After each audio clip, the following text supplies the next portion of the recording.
Welcome, everyone.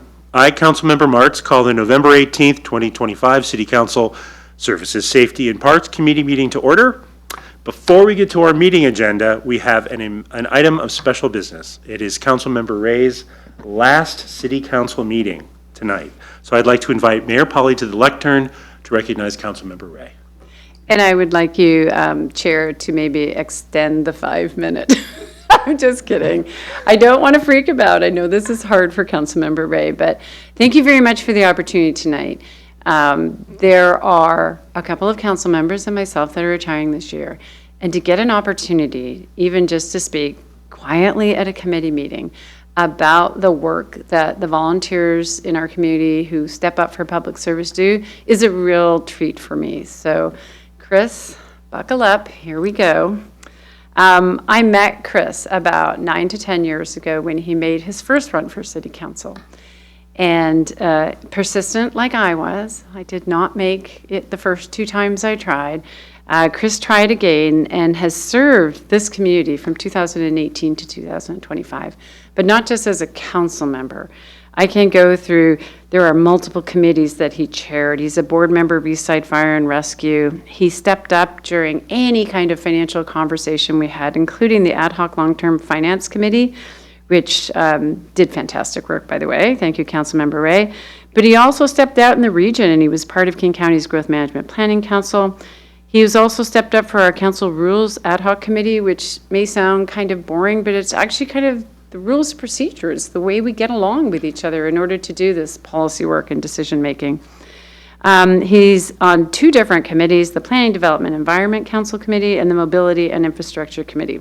So that's the laundry list, but now I get to talk about Chris. One thing I knew when I came into government work was that I had some experience in a couple of areas. I knew Parks and Rec, and I knew Public Works. I did not know finance. And I really appreciated all the council members that I got to serve with over the years who put their favorite topic was government finance, which sounds very dry and very boring. However, the number one duty we have as a council and a mayor to this community is to make sure that we're always here to deliver those essential services of clean drinking water, sewer, waste pickup, roads that you can drive on, parks that you can play in. And you do that by being a financially engaged council member and making sure that we are always thinking about what it looks like down the road for years and years to come and assessing our financial health all the way along. It is truly the number one duty of what we do. We want to be here next month, next year, and 10 years from now to provide these services, and the only way we're going to do it is if we're sure that we're running a financially sustainable city government. So, Chris, I just have to tell you that I know everybody's joking around that maybe you're a little grumpy. I have never found you grumpy. I have found you mildly annoyed when we're not paying enough attention to the fiscal concerns that you have. I think you've done a really good job explaining why certain things are important, encouraging the council to really dig deep on certain issues, because I, like you, I want this city to thrive and survive for decades and generations to come. And so you brought a real strong financial responsibility ethic with you, and you carried it through your entire 8 years of service. And for that reason, we're not in a bad place. We're in good shape, but you also had us focus on the challenges ahead, which I think is key to making sure that we're still here decades and decades from now. So, as a friend, a colleague, and a council member, I need to tell you, you will be missed. That it's hard for us to know that tonight is your last public meeting and that we will not have your wise counsel going forward. But you're here in our community, and anything we can do to celebrate you, anything we can do to welcome you into the fold in any volunteer activity, you have the number one spot, guy. You are it. You are an amazing person to work with, and we are so lucky as a community that we got to have you for 8 years. So thank you, and can I present you a plaque on behalf of the city that I hope adorns your lovely office up in Tallis, and just let you know, you will be so sorely missed.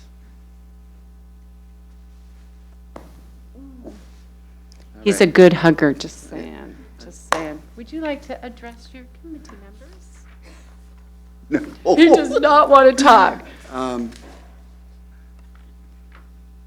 Have you ever known an elected not to be able to step up to a mic and talk? So I wasn't expecting to do this, so I am literally without preparation. But I was thinking on the drive over here, what a amazing 8-year journey this has been, and some of the amazing people that I have had the opportunity to serve with, both on the council, at the administration, at King County through SCA, at Eastside Fire and Rescue. So I'm just doing the litany that the mayor just did. But the thing that I was really thinking about was 8 years ago, the first time I stepped up those steps right over there up onto the dais. And like, what a weird feeling that was. And then tonight, as I skipped up them, just how familiar and comfortable and different it feels 8 years later. And it feels quite odd to be standing here at the podium and not up there with you all. So with that, I will end my brief remarks. Thank you.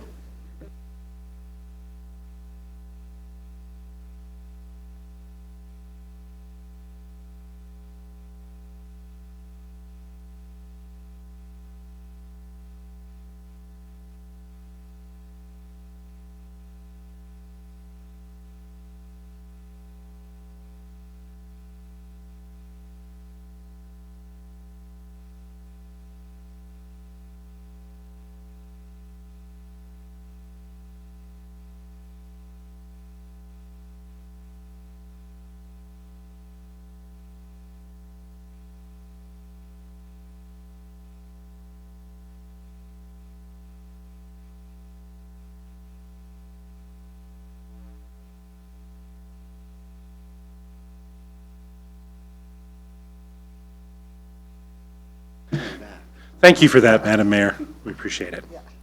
And now we will move on to our agenda items, and the first item of business is public comment. There are multiple public comment opportunities at tonight's meeting. There's a general public comment opportunity at the beginning of the meeting, or you can make comments after the presentation and council question and answer period on tonight's single agenda item. Members of the public may address council at this time in person or virtually. Those who are signed up in advance to make comments will be called on first.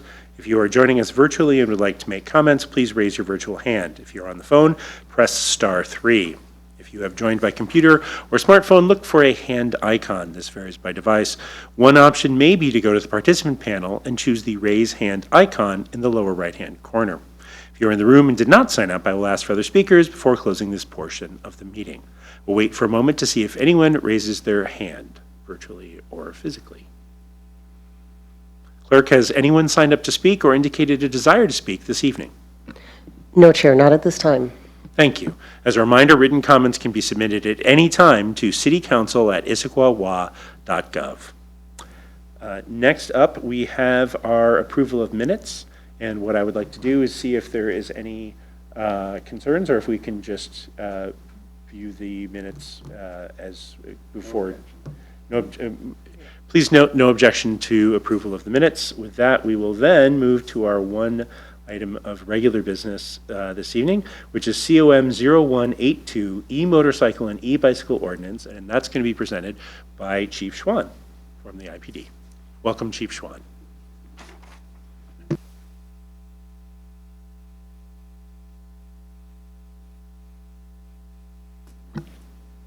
Good evening. It's an honor and privilege to be the last event that you're going to hear in the city as far as business goes. Am I moving the slides? Okay. All right. Can I just... Because it's not moving. Okay.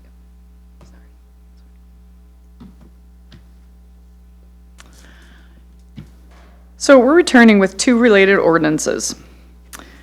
The first is proposed new code section defining in regulations use of e-motorcycles and e-bikes as discussed in the September meeting.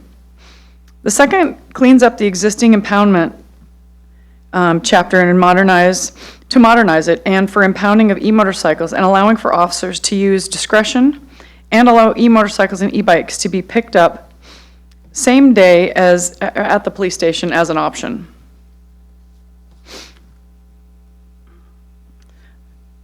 We have two places where we need direction: the penalty section and the overall approach of aligning Issaquah's code language to match those of surrounding jurisdictions. At our previous committee direction on September 30th at Services, Safety, and Parks meeting, the administration provided an overview of these issues in Issaquah, and the committee was in support of the administration's recommendations to develop a local ordinance with definitions, usage, and penalties to support state action on defining and regulating e-motorcycles and education for parents and minors. The committee also strongly supported means to ensure officers have the tools they need. The ordinance proposed today are one of the tools that will help enforcement and education by IPD. So the goals of the new ordinance. These are the goals the administration used to craft the ordinances. These are based on the committee feedback and IPD and Parks needs.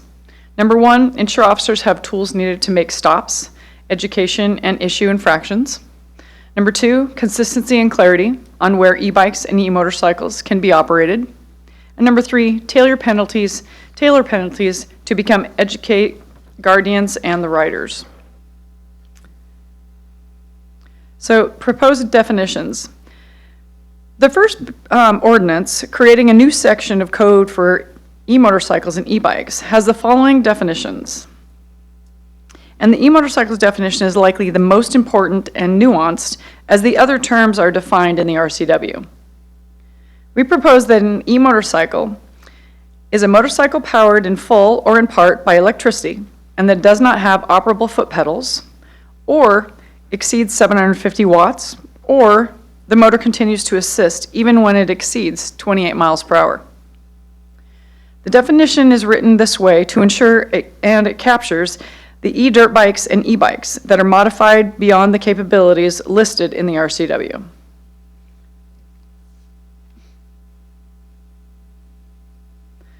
So some of the proposed requirements for the operations. The proposed ordinance has numerous requirements to the operation of e-motorcycles drawn from the RCW. The issues we most commonly see are noted on the slide: minors under the age of 16, and operating without registration, without license plates, without licensure, or motorcycle endorsements. E-bikes are subject to less regulation because we don't want to widely discourage use, but other portions of the code and RCW have provisions for safety, including requirements for helmets, that you must be 16 or older for Class 3 bikes, which are the ones capable for going faster, and motor assistance.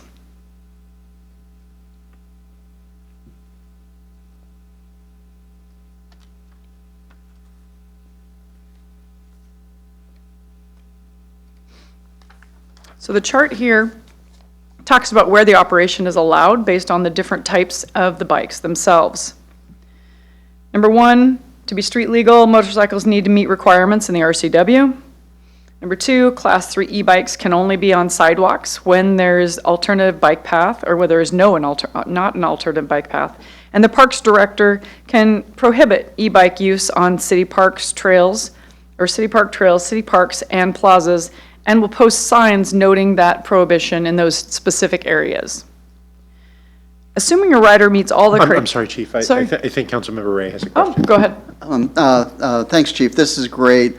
There's an inconsistency between this chart and the ordinance as written, because the ordinance has the Parks and Community Services Director has authority over street, sidewalks, and pedestrian paths and shared use paths, as well as parks and city parks and park trails. Go ahead. Jillian Straub, Management Analyst. Thank you for pointing that out. That should just say that the Parks Director has authority over the items in the city parks, those plazas, park trails, and those things, not the streets and sidewalks. So the the ordinance as, that we're looking at needs to be amended? or- Yes. Okay, Sorry, I didn't realize that inconsistency till you Yeah. pointed it out. okay, Okay. we'll talk about that.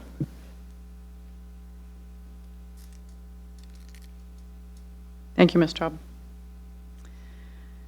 So Chief, can I ask a question about Of this? course. So if you're a 14-year-old or a 15-year-old, you can only use the Class 1 and Class 2, is that correct? You can't use the Class 3? Correct. So if you're a 14 or a 15-year-old, you can go anywhere on your Class 1 or Class 2 e-bike, essentially. But not Unless- anywhere, but any of the listed areas in this, right? Correct, unless it's otherwise noted by the Parks Director for, like, if there's a specific park or trailway that they're saying they don't want that on for worry of damage and so forth, then it would be prohibited in those, but it must be posted as such. Got it. But if you're older and you're using a Class 3 or an e-motorcycle, then it is more complicated because you are on a more powerful and larger and faster vehicle. And this is if we enact this chart will be in effect. That is correct. Okay, thank you. Again, Councilmember. I'm sorry, so you brought up the 14, 15, I didn't see a lower age restriction on Class 1 and 2, did I just miss that? No, it's just, you have to be over 16 to do the Class 3. Yeah, It's so- not specifically 14 and 15, it's just, So there's no age restriction on Class 1 and Class 2?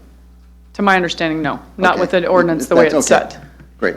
I was just trying to understand if I Yeah. were a 14 or a 15. My Yeah, kids or are- a 12, or an 12, 8. or 10, yeah, but you understand my point. I just I want to do. understand for residents that are too young to have their driver's license, right? What is the regulatory landscape? And I just wanted to understand. No, that's great, I have concern about that too.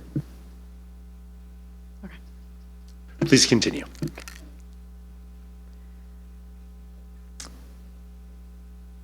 As you can see, e-motorcycles are allowed only on the street, while Class 1 and 2 bikes are allowed most places, similar to regular pedal bikes. Class 3 e-bikes are allowed on streets and the sidewalk if no alternative path is provided, but cannot be on pedestrian paths, shared use paths, park trails, and city parks. These recommendations are developed by looking at where King County parks allow different classes of e-bikes as well as other cities. An item that came up at the September meeting is speed, particularly for off-street use. This will be a topic of discussion next year for park staff and the Parks Board as they develop a dedicated parks portion of the code itself.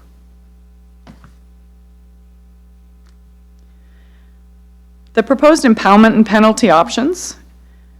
So, number one, impoundment, future exploration of impounding e-bikes at the station, code revision to 1034, would allow motorcycles and e-bikes to be picked up at the station but not stored. So, number two, tiered violation penalties for operator or guardian of operator. First offense would be $250, second would be $500, third would subsequent offenses $750. The proposed ordinances address impoundment and penalties. The second ordinance proposed would allow e-bikes and e-motorcycles to be picked up at the police station, likely the same day as the stop, but that is subject to IPD policy, of course. This, I'm sorry, Chief, can you, I'm still a little confused. So what does it mean they can be picked up at the station but not stored? So what we're saying is that, for example, for a juvenile, for example, that cannot, we can't allow to ride the bike further. They can go home, get their parent, and they would likely be able to come and pick it up at the station. They would have to be picked out within a certain period of time. We would notify that individual that if you can get your parent here by 9 p.m. or whatever that looks like, it's not going to be stored there indefinitely. We don't have the room or capacity at City Hall, as you can imagine, with circumstances in space as it is. We're not going to have the capacity to store them for extended periods. So it would be something that maybe an officer made the phone call while they were at the stop, was able to get a hold of a parent saying this is what's happening, we'll have it at the station, we'll be able to come get it, or we would have the option to have someone come in and pound it that would be of like an impound company or a tow truck, because they have the option to store it, which we do not. I see. Okay. I was just thinking in terms of if you had a kid whose parent was working or something, and they're, and if they can't be there, I mean, if they're working all day. That would be happens. that's the other option too. That's why we'd try and make a phone call to say, this is what's happening, would you possibly be able to come and get it? the officer would be able to hopefully make that discernment and say whether or not we would be taking it to the station, or we would call an impound service to have them take it and they would store it there. Got it. Okay, thank you.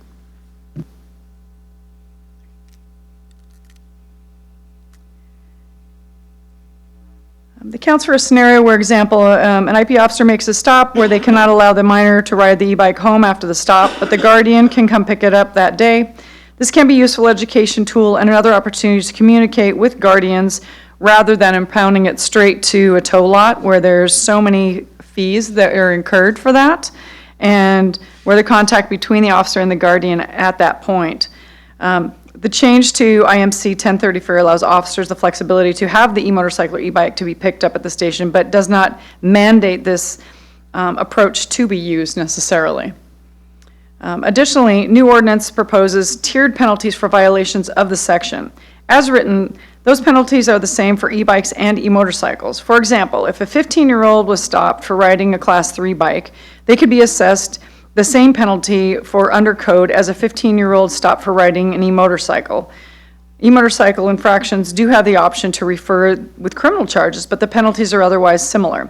This is an area where we would like the committee's feedback to understand if keeping the penalties the same are appropriate, given that most penalties will likely be given to e-motorcycle users, or if the penalties should be different given the additional safety issues or with the e-motorcycles.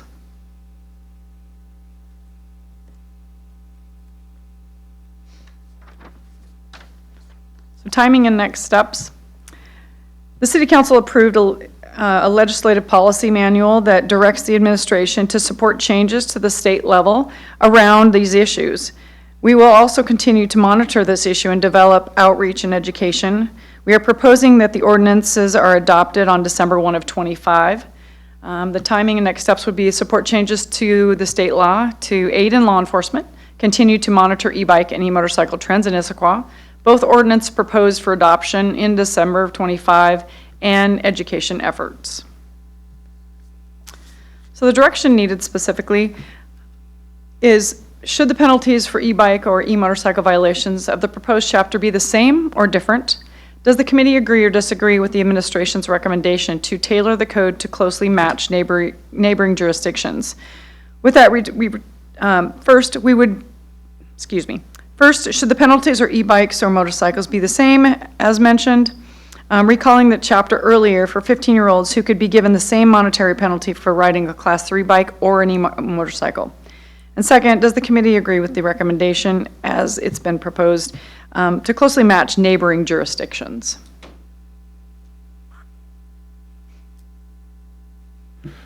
So, do we have any further questions? Yes, Deputy Council President. Just a couple of questions. I noticed that you contacted Bellevue and Sammamish and King County Parks. Has King County itself taken any position on e-bikes or e-motorcycles? In other words, are we consistent with the King County Sheriffs, or have they still not adopted anything? Jillian? We didn't contact King County Sheriffs in part because of the roadways we're considering where e-bikes and e-motorcycles are most commonly used being subject to local jurisdiction. We looked at parks because of the kind of interconnected nature of Issaquah Parks and King County Park systems here. However, this is closely aligned to RCW, which is what the King County Sheriffs would be enforcing as well. Okay, thanks. And then a parent that chooses to, or maybe has to say, I can't come and get that bike now, could you take it to be impounded? So there would be definitely additional charge besides the fine. Yes. Right, so it could be, so 250, let's just say first offense, 250 plus 150 or so for, what do you think it would kind of pencil out to for the total cost if they can't pick up the bicycle right away? Impound fees for an impound company, that's specific to each impound company. It's where they come from. They have to bring typically a flatbed versus a tow truck. So that's often different. There's storage fees that go in with that if they can't pick it up with a certain number of days. No different than it would be for a vehicle. And so if there was a timely manner that they could come get it and they could guarantee, it could be that we could store it maybe till the next day when a property evidence person's there or when the parent, it was a Saturday. But it would definitely be where it couldn't be an indefinite process. Right. And it needed to be timely. It's also going to be relevant to how we get it to the police department. So if we have no ability to get it to the police department, that's going to be another reason if they're not able to come get it, that it would also be impounded, but the officer would have that discretion. Because some of the bikes will fit in the back of our cars and some of them won't. We do have options because we do have our own bikes that we have, and we have to be able to transport them sometimes. So we do have means, but not for multiple cars or bikes on a regular basis, and again, definitely not the room for the storage. So communication with the parents or the owners, I should say, because sometimes maybe it's their friend's bike that they were riding or the neighbor. So we want to make sure that they have that opportunity and we're able to communicate with them. Okay, great. And so this is just asking how the enforcement would go if the bike and the motorcycle requirements are the same or regulations are the same. Does that make it easier for you to enforce, or is it a matter of fairness to the individuals?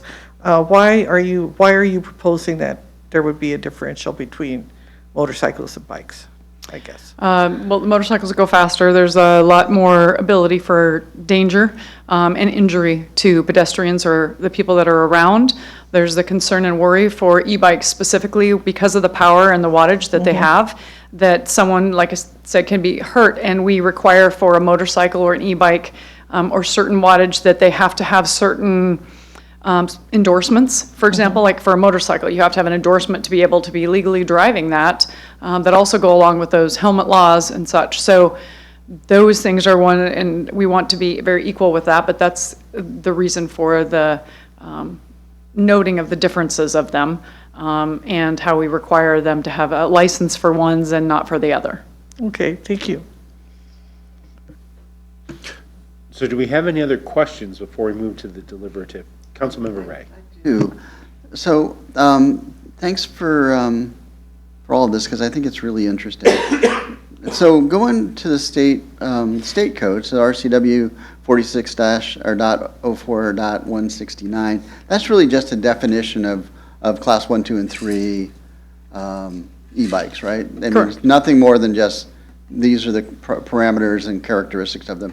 So does state law at all speak to anything other than a classification system? Are there any controls, any regulations, anything, or are we kind of on our own when it comes to regulation, or is this something we want to push heavy into the legislative agenda? I can answer part of that, and then I'll let you. I know on the class 3, and then we talked about the motorcycles as well. There is a certain portion that becomes where the endorsements are required. That is a big stipulation within the RCW and the law for what that enforcement, and becomes criminal. And so this is also the education piece that was mentioned on September 30th, is that we want to do a little bit more educating versus it being criminal, and to help those individuals. We had some individuals that stopped even us as officers during Salmon Days. It was great having a conversation. Some people walking by thought they were in trouble, but they were just asking questions. And I thought that was great and huge of them to do so, and getting some of that clarification and wanting to know the circumstances. They walked up pushing their bikes for the moment, and it was great to have that. But that's kind of the intent as well, that's not in the RCW itself. I'll let Jillian also speak to that.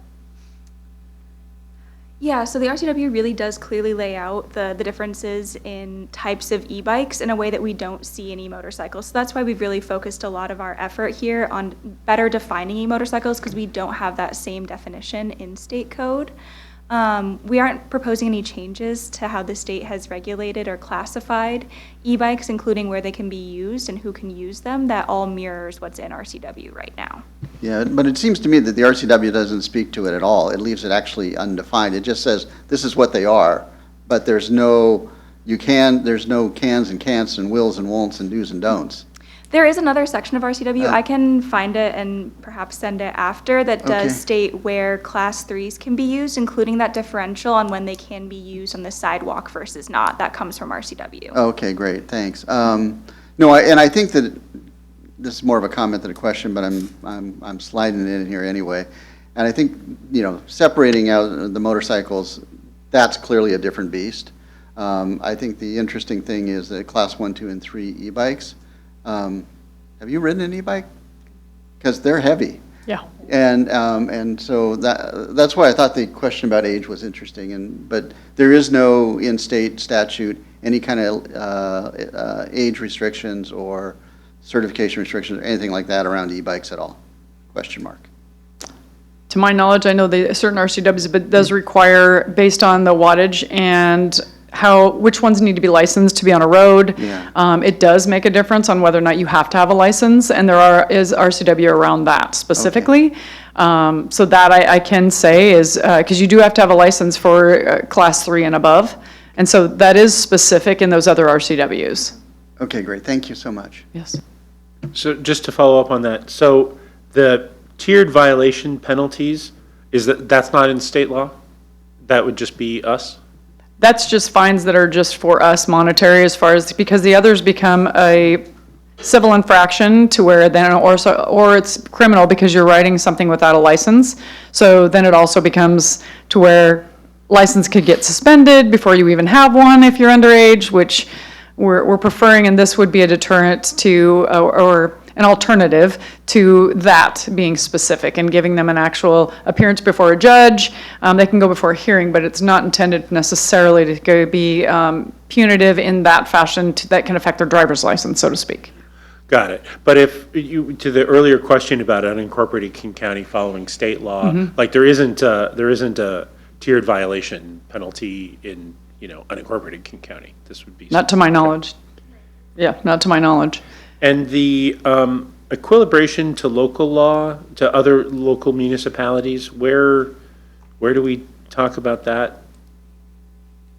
I'm not understanding the question. I'm sorry, you asked a question earlier about whether we want to, one of the questions is whether we want to have our laws be similar to surrounding municipalities, did you not? Yes. So did we? Sorry. Yeah, but we don't have a chart that says what the other, if we enact the law as written, or as proposed this evening, does that put us in equivalence to those adjoining municipalities? I don't see a chart that says, here's what we're proposing, here's what it is in Bellevue, here's what it is in Sammamish. Is it because we would just be the same as them if we move forward with this Go ahead. ordinance? Yeah, apologies for not including the chart. That would have been helpful in asking this question. If you recommend this for approval as written with the change that Councilmember Ray recommended around the Parks Director question, then this would be largely equivalent to Bellevue and Sammamish. Bellevue has a slightly different understanding of if Class 3s can be used on the sidewalk if there's no alternative bike path provided on the roadway, but ours would largely be similar to Sammamish and Mercer Islands.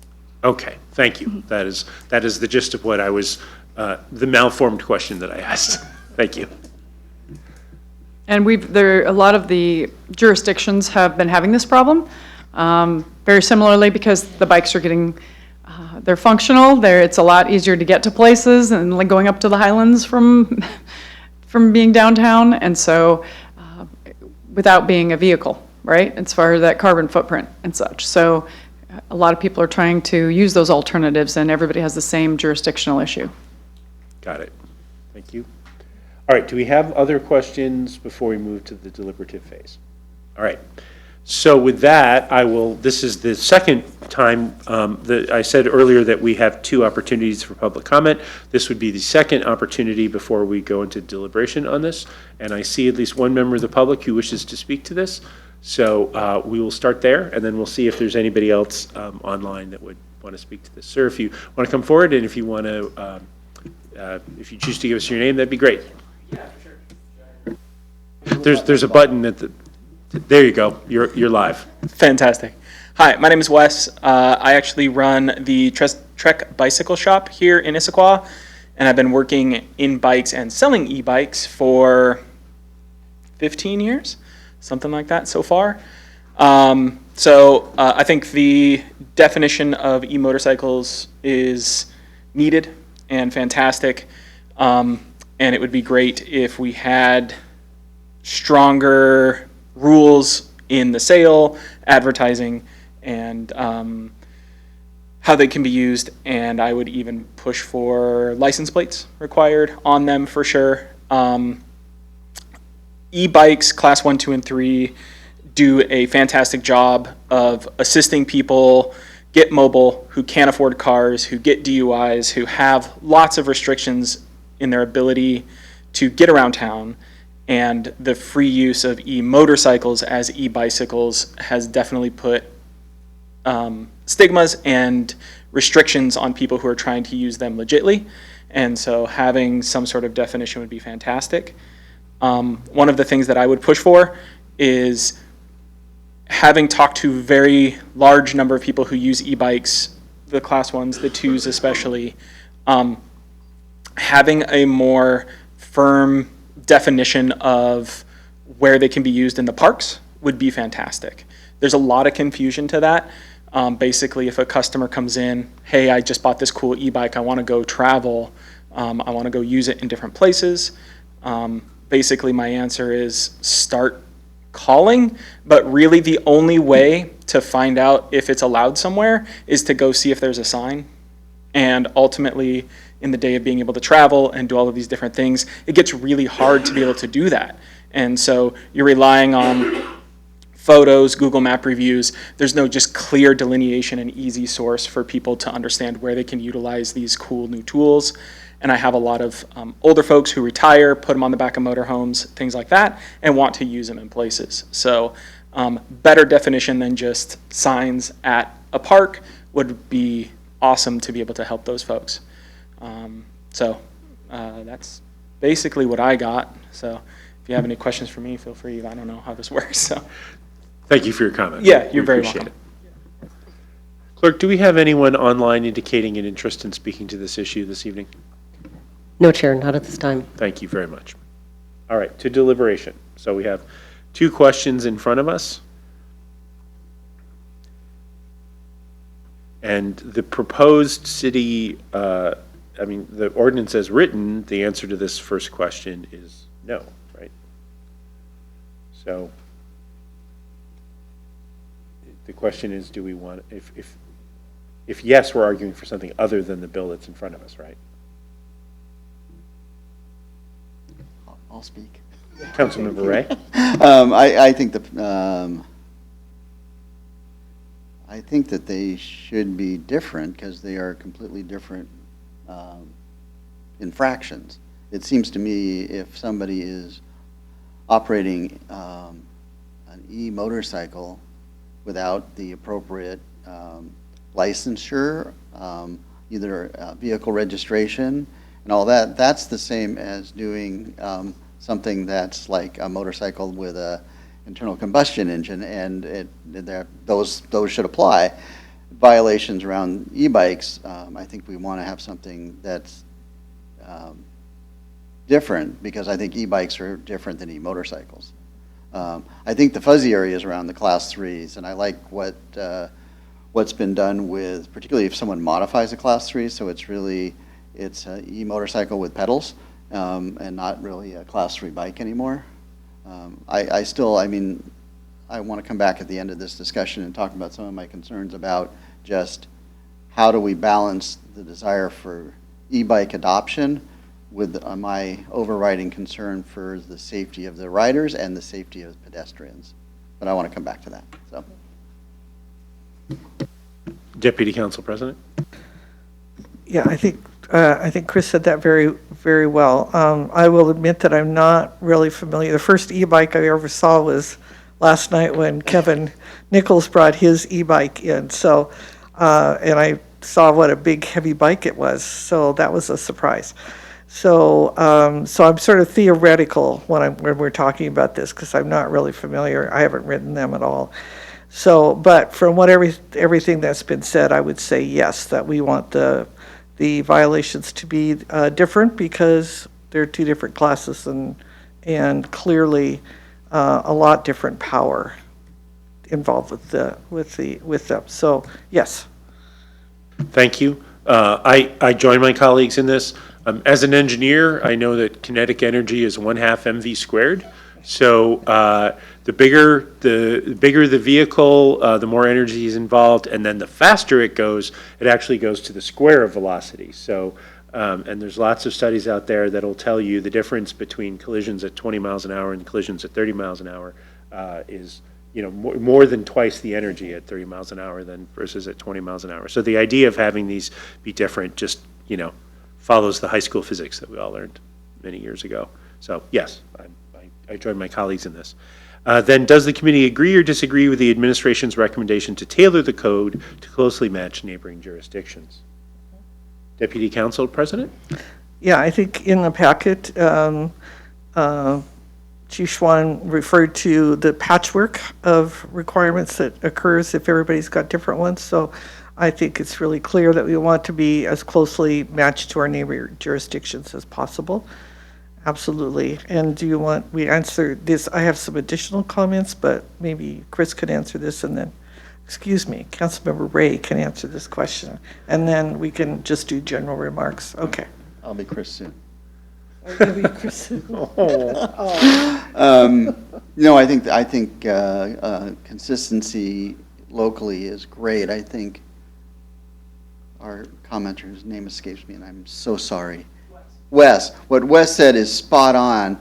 It's not good that we have a patchwork of regulations. It's not fair to the purchaser, the riders. It's confusing to law enforcement. And I think one of the things that we need to do is, if we can align locally, perfect, but also I think this has got to be a big push on our legislative agenda. I did some research on e-bike adoption, and Wes would probably echo this, but the curve is just going vertical in terms of the sales. The prices are coming down, demand is going off the charts, they fill a really beautiful niche, but it's going to create all sorts of problems for everybody. So we need to have a consistent set of legislation. I love the fact that we're ahead of the power curve here, the electric power curve in this case. And getting some legislation here is to help in Issaquah, but it's completely inadequate to deal with the larger problem, which is consistency with our neighbors and the state as a whole. Yeah, I will echo that consistency as well. I think in terms also, the reason I asked also about riders that were 14 and 15 is, these are citizens who are maybe getting their first taste of regulatory environments that they may not have had to understand before this. Not the last, right? Welcome to approaching adulthood. So I think having consistency, simplicity, easy to explain, easy for parents and businesses that cater to the market.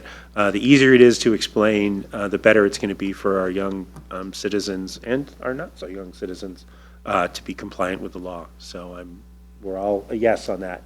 Sounds like in addition to these two questions, both of you have some further thoughts that you wish to add? May I?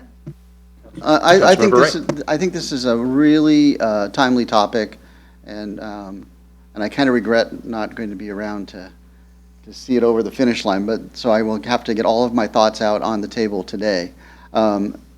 It's a really interesting balancing act we have to do with wanting to promote adoption, because I think there's a real need for this mode of transportation. That's why it's exploding, with safety. And how do we promote safety, both for the rider, but in some ways I'm even more concerned about the walker that the rider's going to run into. And so I think I like what we've got in place because we can move, it's consistent, it gives us a starting point, but I think we really need to inform our legislative agenda. I think there needs to be age restrictions on Class 1 and Class 2 bikes. I was doing some research. On a bike, you can get up to 90% of your power from the assist, so you can be pedaling full tilt, and that's only 10% if you got your throttle all the way up on a Class 1 or Class 2 bike.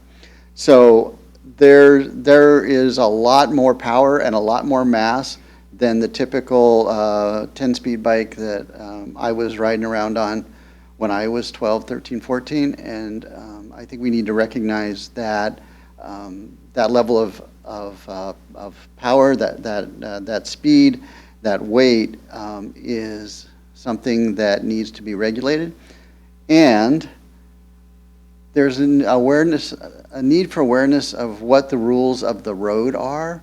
And, you know, for somebody who's 16, has a driver's license, they've gone through all the training, they understand the rules of the road. Somebody who's 12 hasn't done that, doesn't understand maybe all of the nuancing of traffic safety. They are probably ill-prepared to be driving at those speeds in a busy environment. So, like I said, I like where we're going. I think we've done great.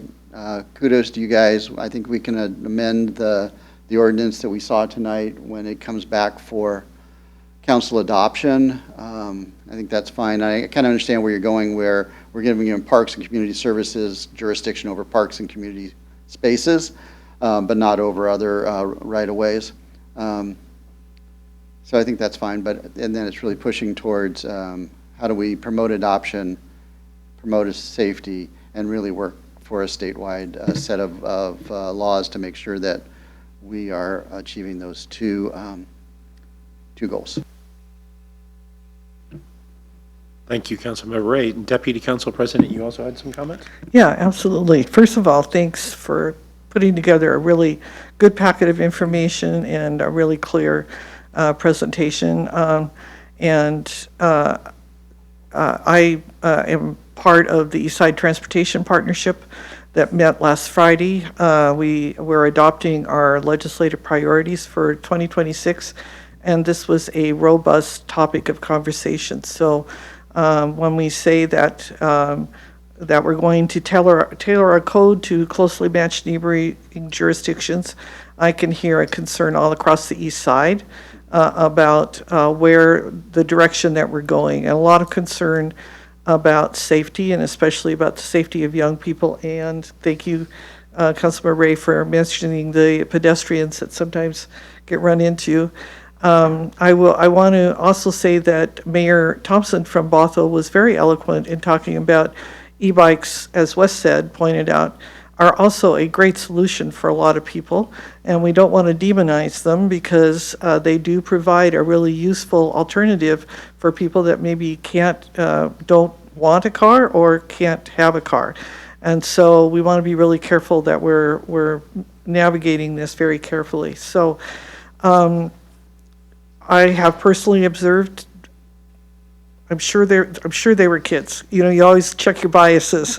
But personally observed people I am sure are under the age of 16 or maybe under the age of 14 on the highway with cars, with trucks, and it scared the heck out of me. And so I want to be sure that we are being really clear about the age requirements and who should be on the road with other vehicles. I really want to commend Chief Schwann for the direction that the police are taking in terms of education.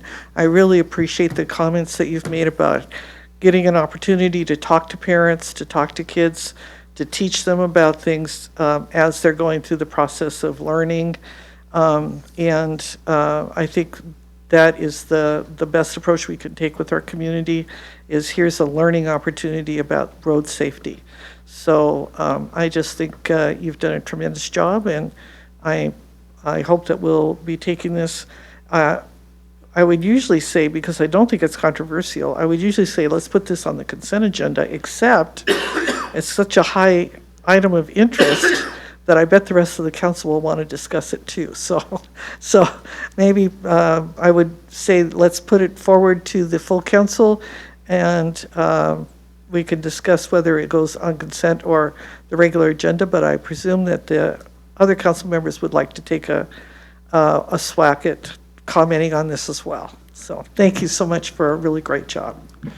I think it's also possible that more people watch a full council meeting, as much as it grieves me to suggest this, that it's possible that more people watch a full council meeting than a Services, Safety, and Parks Committee meeting.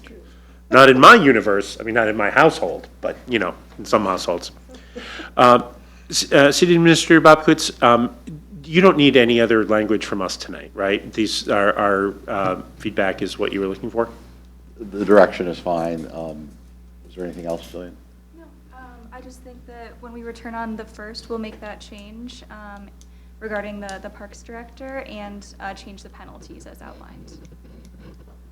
Excellent. And it will be on regular business. And regular business, all right.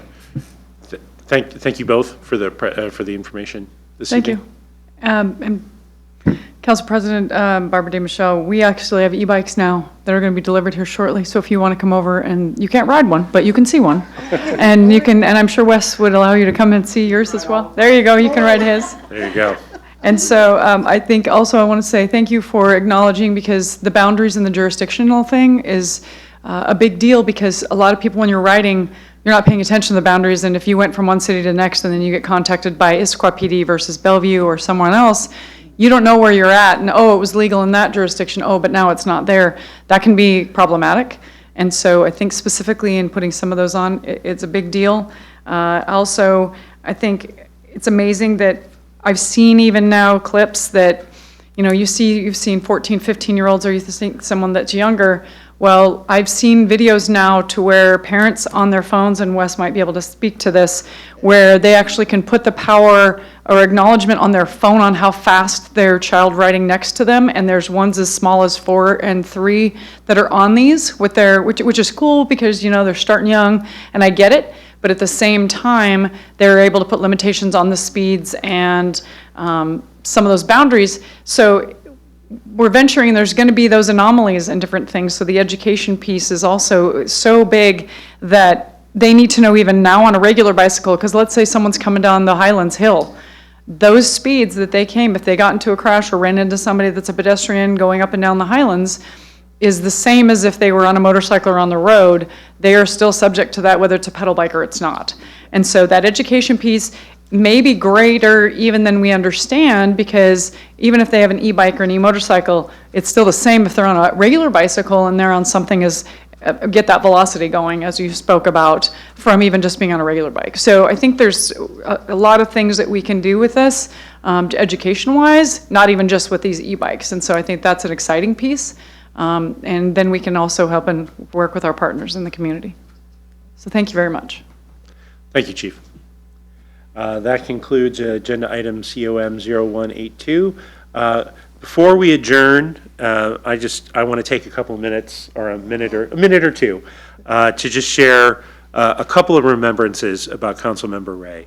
The first is that most people will not remember, but Councilmember Ray, I'm sure, remembers, that early on in his tenure, I actually point of ordered him in a meeting. He was referring to a previous measure that was before the council, and I point of ordered him because you can't do that. You can't argue settled business. And he was so gracious about it. And he said, yeah, you're right. I can't do that. And I just thought, wow, that is really great. I'm gonna take that as an aside, and I'm gonna store that away, and I'm gonna save that for a moment where he does something, and I'm gonna be gracious about it. And I never had to use that chit, because you have always been such a professional and such a great person. Usually we sat next to each other through the many years on council, and I will miss that. And the second thing I will mention is that many times things get decided at off-sites and not necessarily on this podium, and Councilmember Ray has been a stalwart ally on the subject of council committees. And this body, this Services and Safety and Parks Committee, I consider really, really important. And it exists partially because Councilmember Ray was such a strong proponent of it when the subject came up. So thank you, and I will miss your wisdom up here on the dais. Deputy Council President gets the last word. Oh, boy. So, and I just want to acknowledge that Mayor Pauley is back with us, and so I'm glad you could be here to hear the remarks. I want to say that I agreed with everything that she said about your financial wisdom, and yes, I have relied on it often. But you know what I'm going to miss? Chris is a very kind person, a really kind person, and he's a very funny person, and he's really good at telling dad jokes. And none of us laugh, but we find it amusing somewhat. Yes, and so not only are we going to miss your financial wisdom, but I'm going to miss all the jokes and all the laughs that we've had, and. Yes, and your endearing kindness and gentleness and wisdom toward people. It's been an absolute joy to serve with you. And as Mayor Polly said, you will be missed very much. So thank you for your service to the city of Issaquah. Would you like the last word? No. That's a no. That is, in fact, the last word. He did. No, that was the last word. All right, thank you. And with that, it is 7:13 and we are adjourned. Oh, 2 minutes. No. Oh, Oh, no, our clock is darn off, it. but we are adjourned anyhow.